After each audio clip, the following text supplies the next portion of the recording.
All right, guys, today's video is called attraction. Now, there's the real basic meaning behind attraction, and then there's the more advanced version of attraction. So I'm going to start simple.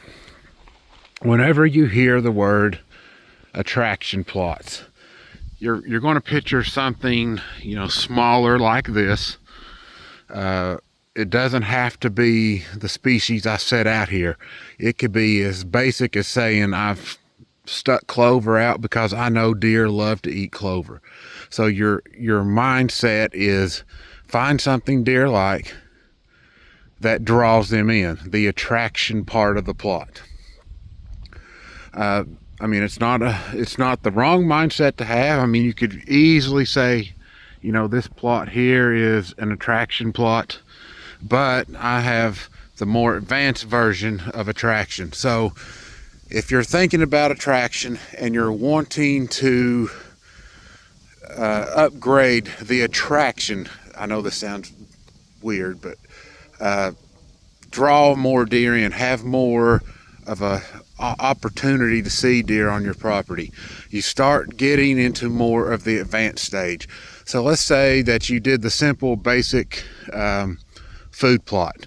Maybe you set out a little fertilizer, maybe you didn't. You just sowed it and walked away, and that's your attraction plot. Well, let's say you're in competition with neighbors. If they do the exact same thing, who's going to win that battle? It's a draw.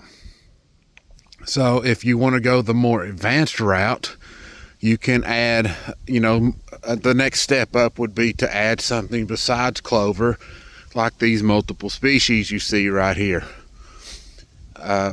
Still, that's considered more on the basic end, but if you're trying to get attraction to the highest level you can get it, then we get into the more advanced stage, which goes into soil bacteria, worms, how much nutrients is available in the plot. Have you fixed the soil?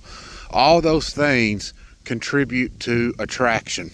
So in this case, we have to think about what really drives attraction for deer.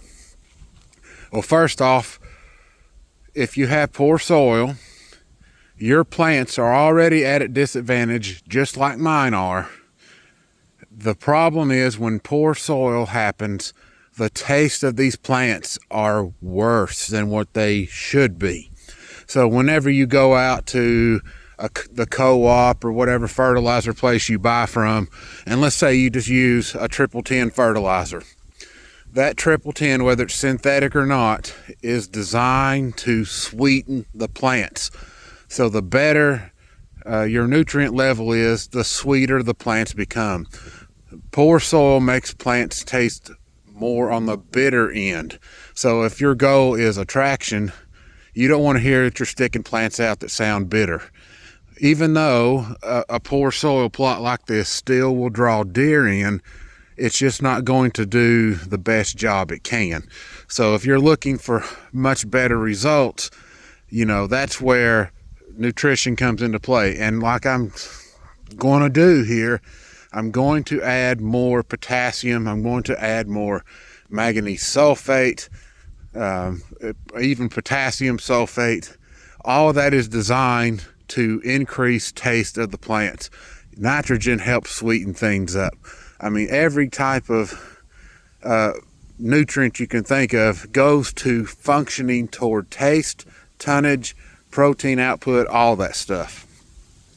So if you're having issues with your simple basic attraction plot, you can go down the nutrient route to help. Simple things like lime. If you have really acidic soil like this plot here is, that plant will become bitter. And let's say this ground right here is at pH of 7.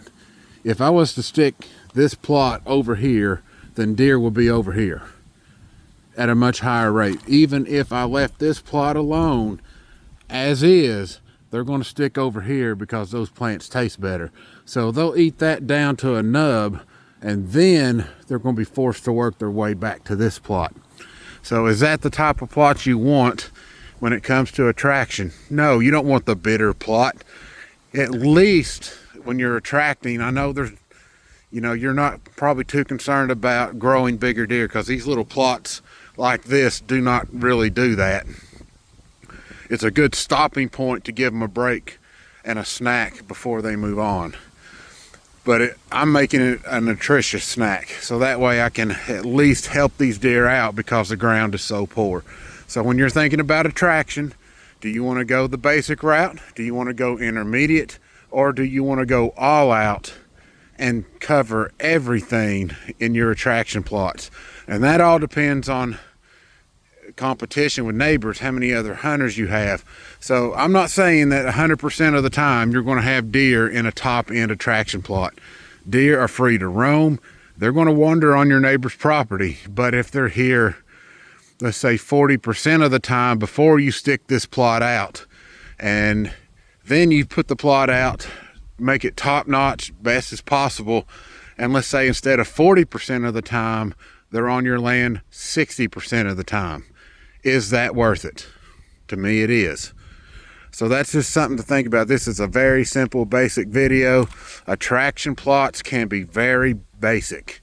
They don't have to be large. They can be single species plots, or in this case for soil improvements, multiple species plots. So keep that in mind. What level of attraction are you looking for?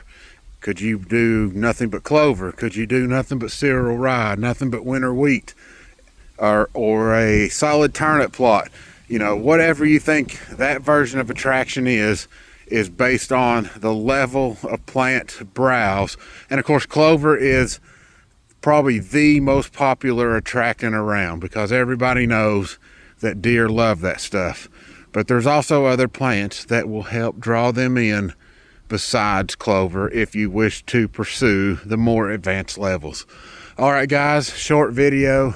Time to go do some deer scouting. Happy Thanksgiving to everybody. And don't forget to hit that like and subscribe button and the notification bell so you don't miss out on any information you may be looking for. Have a good one.